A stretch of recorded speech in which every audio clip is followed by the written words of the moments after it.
This is Hello Healthy, a Dignity Health podcast. Here's Bill Klaproth. St. Joseph's Neonatal Intensive Care Unit, or NICU, cares for newborn infants throughout the Central Valley and serves as the first home for nearly 800 premature babies each year. Here to talk with us about neonatal intensive care at St. Joseph's is Dr. Philip Cheng, a neonatologist and chair of pediatrics at Dignity Health. Dr. Cheng, thanks for joining us today. Hey, Bill. Thanks for having me. You bet. So let's get into this. First off, I'm sure you get this question a lot. Can you explain to us what a neonatologist is? No problem, Bill. So I get that question asked a lot. Probably 95% of people I meet in public ask me what a neonatologist is. So to simply put it, we are basically general pediatricians that have undergone special training. To be exactly, we've undergone 3 more years of training after our general pediatrics training, and we've become neonatal intensive care doctors that care for the sick babies. Our range of babies that we take care of are usually range from anywhere from prematurity down to 24 weeks, all the way up to full term.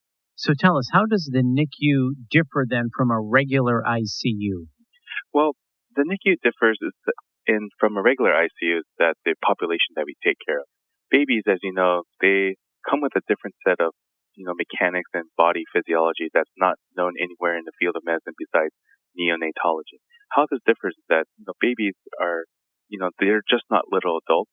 They actually have their own set of, body physical function. In the NICU, we also take care of premature babies. Premature babies, on that aspect, are not designed by nature to be outside the womb. So when mothers who have undergone, stressful situations or undergone certain circumstances where they're not able to take care of the baby, in certain instances, and they have to deliver, we are there to provide help to continue the growth and process to help babies when they're born. Specifically, with premature babies, their organs are really immature. So with that in mind, depending on the degree of immaturity, their body needs a lot of help. Most commonly, one of the most things we look out for is lung disease. With lung disease, we have different modalities in the NICU that can help out with that. So that makes sense. You were mentioning lung disease. What other serious conditions or complicated issues are the primary reasons babies receive treatment in the NICU? The other treatment conditions can vary by different organ functions. Sometimes some babies can be born with certain cardiac conditions, such as abnormally structured hearts, where they may need surgery in the future. Or some babies are born with decreased gut function, where their intestines are not need a little bit more time and support in order to function properly towards a mature function.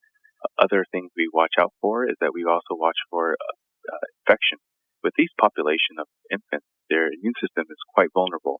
They essentially don't have the same immune function as adults, meaning that we call them immunocompromised, meaning that their immune function and their responses are not as robust. So therefore, to you and I, we can probably weather the most common infections and cold. But for these babies with a delicate population, they don't weather the cold and sicknesses very well. So they usually need extra help, and that's what we're here for. So to help you with the care of these precious infants, tell us about the state-of-the-art technology and advanced life-saving equipment that you use.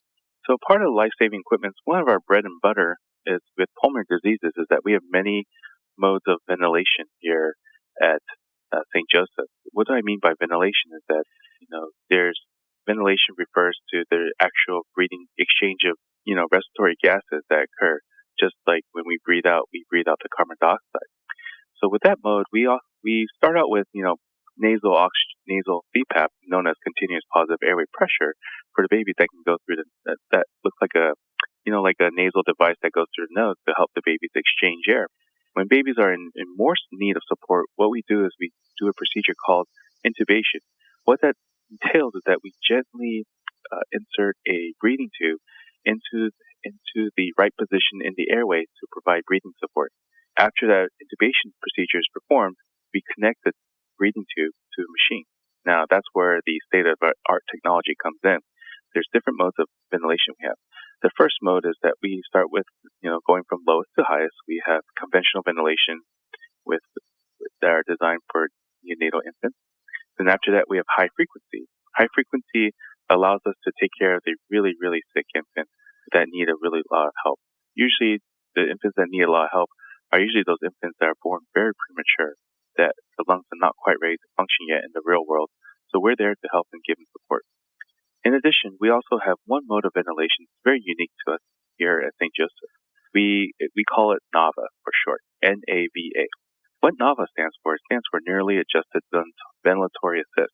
And this technology is very special. I have actually brought it from my previous university academic experience research and brought it over and implemented it into clinical practice here at St. Joseph. What NAVA does is that there's a special catheter that can detect the electromyogram movement of the diaphragm. So essentially, it detects the electrical activity of the muscles of the diaphragm.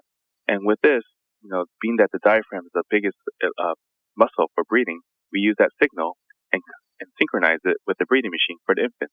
What research studies have shown is that this mode of ventilation has helped infants to breathe easier, make them more comfortable, and therefore provides better outcomes.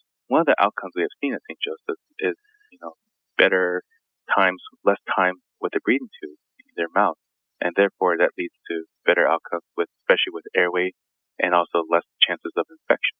This technology is just amazing. So, Dr. Chang, I imagine for someone listening to this podcast, they have an infant that is in the NICU or potentially a grandparent that has a grandchild in the NICU. Can you tell us the difference of the level of care then between newborn care and NICU care? Yes, definitely. So newborn care refers to the care of the newborn after they're born. Normally, these newborns, what defines the newborn population are term infants that are healthy, have no issues, and they can feed fine with no intravenous fluid support or no oxygen support. Now, when infants need help, such as they need medicine, such as antibiotics, or they need intravenous fluids to help with their metabolic functions in their body, or they need respiratory support in terms of whether it be as simple as an oxygen through the nose, that kind of steps up the game from being a newborn care into the NICU realm. So what defines the NICU realm from the newborn is just the definition of whether the kid is ill or not. If it's a healthy term infant, usually I'm the last person to be called. But if it's a sick infant, I'm usually the first line of defense.